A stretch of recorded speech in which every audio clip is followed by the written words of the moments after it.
The parchment discovered beneath the floorboards of the abandoned Proctor House in October 1693 bore no signature, no date, and no identifying marks save for the dark stains that might have been blood or tears.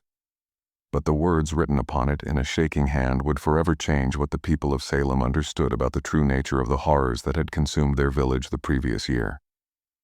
The confession began with a simple declaration that chilled the soul.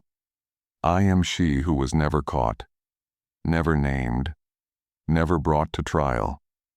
The 13th Witch of Salem, whose powers were so terrible that the devil himself feared to claim me, and whose crimes were so unspeakable that even death would not silence the screams of my victims." What followed was an account of supernatural malevolence that made the accusations against Bridget Bishop and Martha Corey seem like children's tales told to frighten the gullible. The unnamed woman who had penned these words claimed responsibility, not just for the afflictions that had tormented Betty Paris and Abigail Williams, but for horrors that had gone unnoticed amid the hysteria that gripped Salem Village during those cursed months of 1692. The document revealed that while Cotton Mather and the other ministers had been focused on spectral evidence and the testimony of afflicted girls, something far more sinister had been moving through the shadows of Salem, a force that fed upon the fear and hatred that consumed the community, growing stronger with each accusation, each trial, each death upon Gallows Hill. Have you ever felt an unexplained presence watching you during times of community crisis or family turmoil? The witch trials of Salem weren't just about accusations, they were about real supernatural forces that fed on human suffering. Drop a comment below and tell us where you're watching from, and if you or anyone you know has experienced strange phenomena during particularly stressful or frightening times in your community. The confession described how the true Witch of Salem had remained hidden among the accusers themselves, using the trials as a cover for practices that would have horrified even the most zealous witch hunter. While others faced the noose for crimes they had not committed, she had walked freely through Salem Village, attending every trial, every examination, every execution, not as a spectator, but as a harvester gathering the spiritual essence of those who died in terror and despair. According to the document, the witch had discovered that death by judicial murder produced a unique form of spiritual energy that could be captured and used for purposes that transcended ordinary witchcraft. The innocent souls of those wrongly executed became trapped between life and death, their anguish and confusion creating a reservoir of supernatural power that she could tap for her own dark purposes. The confession revealed that each execution on Gallows Hill had been accompanied by invisible rituals that bound the spirits of the dead to the witch's will. As Sarah Good, Rebecca Nurse, and the others had breathed their last upon the hanging tree, their souls had been prevented from passing to whatever realm awaited them beyond death. Instead, they had been imprisoned in a state of eternal torment that fed the witch's growing abilities while denying them the peace that death should have brought. But the true horror began with the witch's description of what she had done with this accumulated spiritual power. The document claimed that she had used the trapped souls to create manifestations that went far beyond simple spectral appearances. She had given physical form to the anguish of the dead, allowing them to walk among the living as instruments of revenge and harbingers of a reckoning that would consume Salem entirely.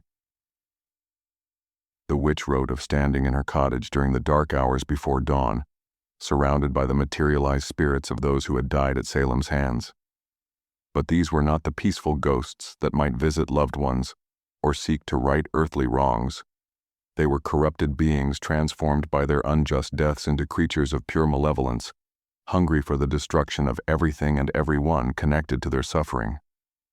Sarah Good appeared to her not as the beggar woman who had been hanged for witchcraft, but as a towering figure whose eyes burned with supernatural fire and whose voice carried the authority of divine judgment. Rebecca Nurse manifested not as the pious grandmother who had protested her innocence to the end, but as an avenging angel whose very presence caused the air to grow cold and the shadows to deepen with unspeakable menace. The confession described how these transformed spirits had begun their work of retribution, even before the trials had officially ended. The witch claimed responsibility for the mysterious deaths and illnesses that had begun to afflict those who had testified against the accused, served on juries, or participated in the executions. But these were not simple cases of divine justice. They were deliberate acts of supernatural warfare designed to terrorize Salem into understanding the magnitude of what it had done. According to the document, the witch had sent the corrupted spirit of Bridget Bishop to visit Cotton Mather in his study, where the eminent minister had been confronted with visions of hell that had left him unable to speak or write for days. The phantom had shown him scenes of the torments awaiting those who had perverted God's justice in service of their own fears and hatreds, revelations so horrible that Mather had aged years in a single night and would never again speak publicly about the witch trials. The spirit of Martha Corey had been dispatched to torment the Putnam family, whose accusations had led to so many deaths. The confession described how the ghost had appeared at their dinner table night after night, her spectral form growing more solid and threatening with each visitation. She would sit in their midst, her neck bearing the rope marks from her execution, speaking in voices that belonged to all the innocent dead as she pronounced curses upon the family line that would echo through generations. But the witch's most terrible creation had been fashioned from the combined anguish of all 19 souls who had died upon Gallows Hill. She had woven their collective suffering into a single entity that existed for no purpose other than to bring about the complete destruction of Salem Village and everyone who lived there. This creature, which she described as the 13th Familiar, possessed powers that dwarfed anything attributed to the devil himself. The 13th Familiar could appear in any form it chose, could speak with the voices of the living or the dead, and could manipulate the physical world in ways that made the accusations of spectral evidence seem laughably inadequate. It could cause crops to wither with a glance, turn fresh water to blood with a gesture, and strike down the healthy with plagues that defied all medical understanding. The confession revealed that the witch had initially intended to use her accumulated power to escape Salem and establish herself in some distant location where she could continue her practices without interference. But as the trials had proceeded and the number of innocent deaths had mounted, she had begun to understand that she had created something beyond her ability to control.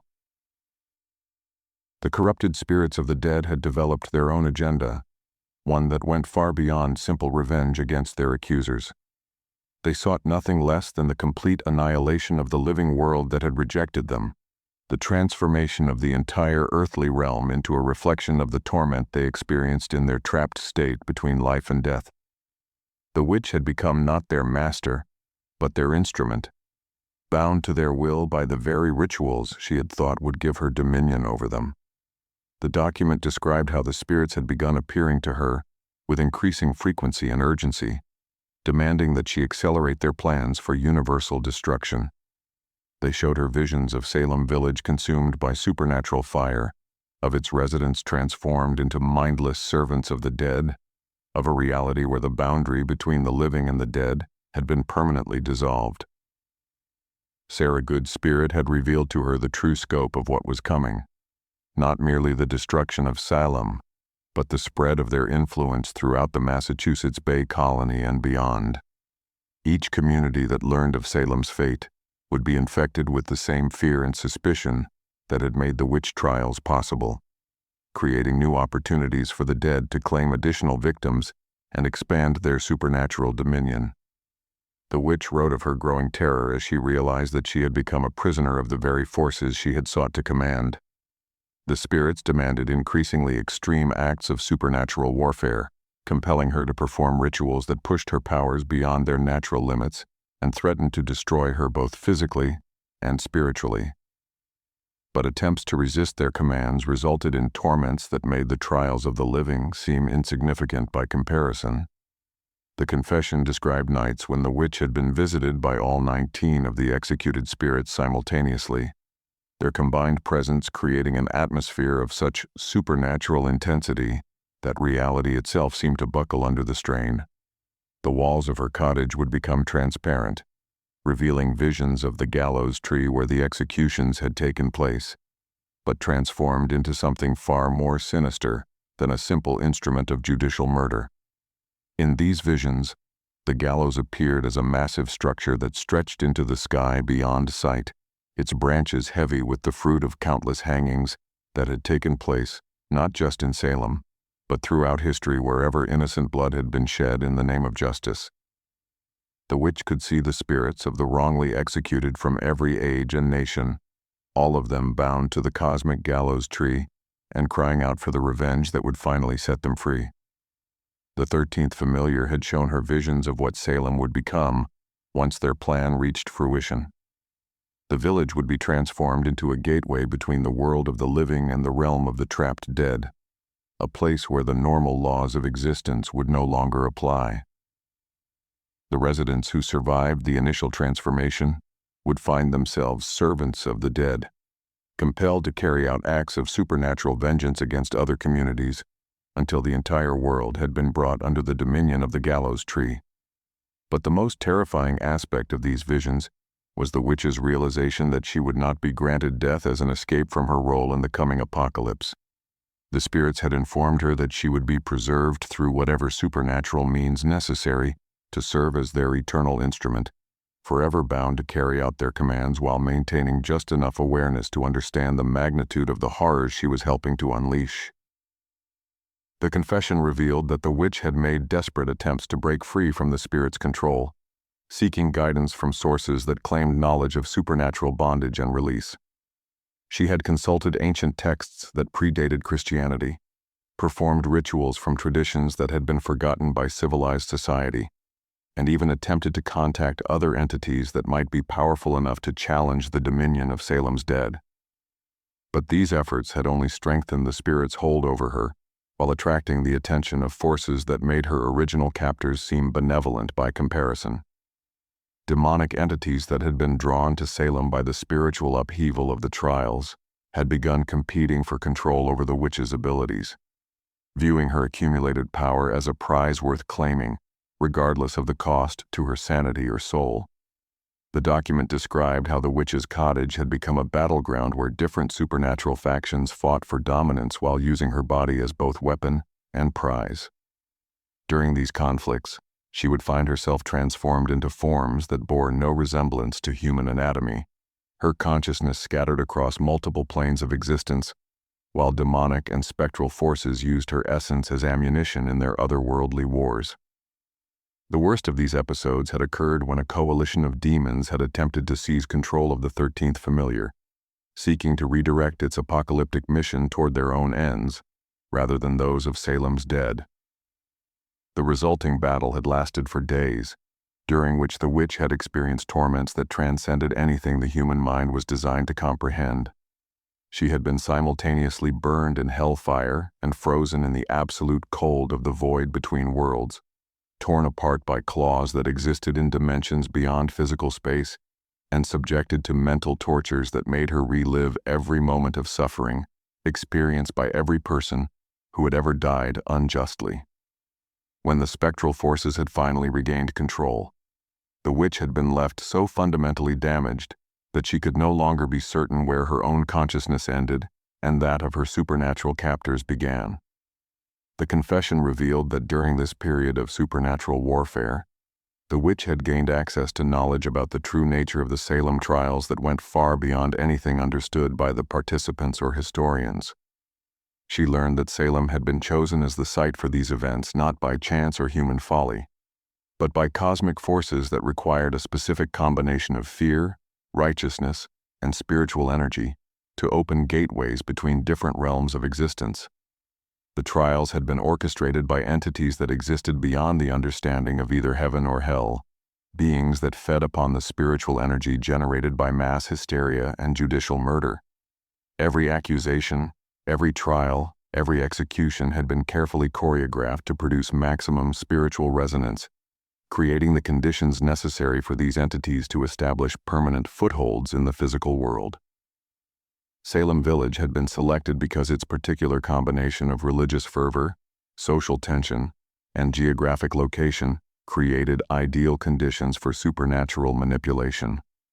The residents' genuine faith and their equally genuine capacity for hatred had provided the raw materials from which entities of unimaginable power could fashion instruments of cosmic change. The witch wrote that she had originally been chosen as a focal point for these manipulations because her own spiritual gifts had made her sensitive to influences that remained invisible to others. What she had initially interpreted as her own growing magical abilities had actually been the result of possession by entities that had been using her as a conduit for their activities throughout the trial period.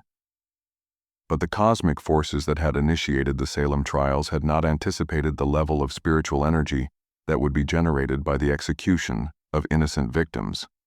The anguish and rage of the wrongly condemned had created resonances that went far beyond what the original manipulators could control, spawning the independent spiritual entities that had now taken control of the witch and were pursuing their own agenda of universal destruction. The confession described how the witch had become aware that similar supernatural eruptions were occurring in other locations where judicial murders had taken place, creating a network of gateways that allowed entities from various realms to enter the physical world.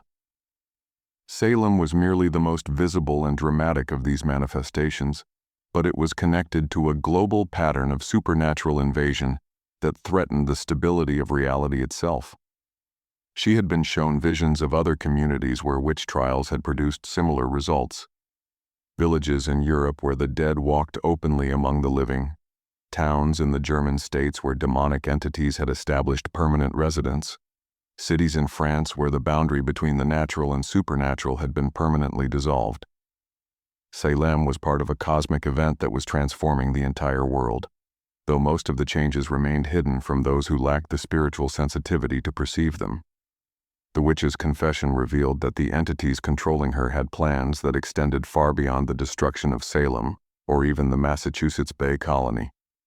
They sought to use the spiritual energy generated by the trials to create permanent changes in the fundamental nature of reality, establishing new laws of existence that would make supernatural intervention in human affairs not just possible but inevitable.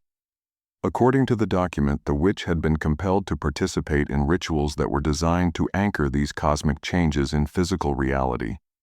She described ceremonies that took place in locations throughout Salem Village during the dark hours when normal people slept, gatherings where the spirits of the executed mingled with demonic entities and beings that had never existed in physical form.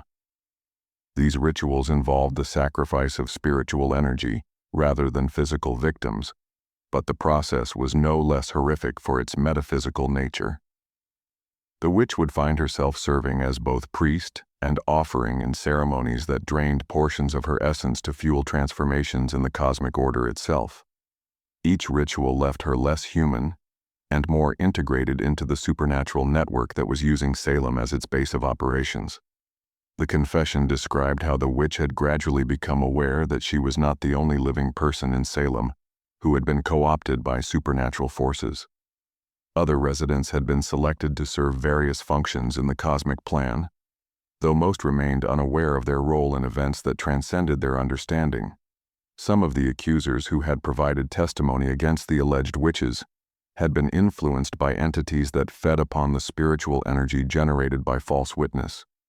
The more dramatic their accusations and the more innocent blood that was shed as a result, the stronger these entities became, and the greater their influence over the accusers' thoughts and actions.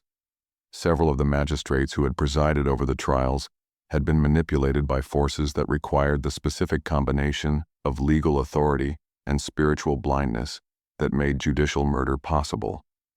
They genuinely believed they were serving God's justice while unknowingly participating in rituals that opened gateways for entities that viewed both God and devil as irrelevant obstacles to their cosmic agenda. Even some of the accused witches who had been executed had been chosen not for any actual supernatural abilities, but because their deaths would generate the particular types of spiritual energy required for specific phases of the cosmic plan. Their innocence had made them ideal sacrifices. Their suffering had opened the gateways, and their unjust deaths had created the spiritual conditions necessary for the next phase of supernatural invasion. The witch's confession revealed that she had attempted to warn others about what was really happening in Salem, but her efforts had been frustrated by the same supernatural forces that controlled her other actions. When she tried to speak truthfully about the cosmic plan, Her words would be transformed into lies or meaningless gibberish before they could be understood by potential listeners. She had written letters attempting to explain the situation to religious authorities outside Salem, but the documents had either vanished before they could be sent, or had been altered during transmission, so that they appeared to be the ravings of someone suffering from guilt-induced madness. The supernatural entities had effectively isolated her from any source of help or intervention that might interfere with their plans. The witch described how she had eventually realized that her confession itself was being guided by the entities that controlled her, that even this final act of apparent rebellion was serving their purposes in ways she could not fully understand. They wanted her story to be recorded, but only in a form that would ensure it would be dismissed as fantasy or madness by anyone who might otherwise be capable of taking action against them. The document concluded with the witch's growing awareness that she was dying, not from any physical ailment but from the spiritual drain of serving as a conduit for cosmic forces that were fundamentally incompatible with human existence. She could feel her essence being consumed by the entities that used her as their instrument, her consciousness slowly dissolving into the supernatural network that connected Salem to similar manifestations throughout the world. But death would not bring her relief, because the same forces that had prevented the spirits of the executed from finding peace would ensure that her own soul remained trapped in service to the cosmic plan. She would become another phantom in the growing army of supernatural entities that used Salem as their base of operations, forever bound to participate in rituals that she could neither understand nor escape. The witch's final words revealed that the Salem trials had been merely the beginning of a transformation that would continue to spread throughout the world, carried by the spiritual resonances created by judicial murder and mass hysteria. Other communities would experience their own versions of Salem's fate, each outbreak strengthening the network of supernatural influence until the boundary between the natural and cosmic realms had been permanently dissolved. She warned that the signs of this ongoing transformation would be visible to those who knew how to recognize them. Unexplained deaths in communities where accusations and trials had taken place, supernatural manifestations in locations associated with judicial murder, and the gradual appearance of entities that claimed to be spirits of the dead, but served purposes that had nothing to do with human justice or divine will. The confession ended with a desperate plea that someone who read her words would understand the true nature of what had begun in Salem and would find some way to prevent its spread to other communities. But even as she wrote these words, the witch acknowledged that she could not be certain whether her warning was genuine or simply another manipulation by the entities that controlled her every thought and action. The document concluded with a series of symbols that appeared to have been drawn in blood, arranged in patterns that hurt the eyes of anyone who looked at them directly. Beneath these markings, in letters that grew increasingly shaky and irregular, were the witch's final words: "The 13th hour approaches. Salem burns eternal. We are all of us now the servants of the dead." If this terrifying confession of supernatural forces manipulating the Salem witch trials sent chills down your spine, make sure to hit that like button and subscribe for more bone-chilling tales from America's darkest history. Tell us in the comments where you're watching from and whether you've ever felt like you were witnessing events that were being influenced by forces beyond normal understanding. Have you or anyone you know experienced unexplained phenomena during times of community crisis or mass hysteria? Share your stories below. We're always fascinated by accounts of supernatural activity during historical events, and your experiences might help us understand how these dark forces continue to influence our world today.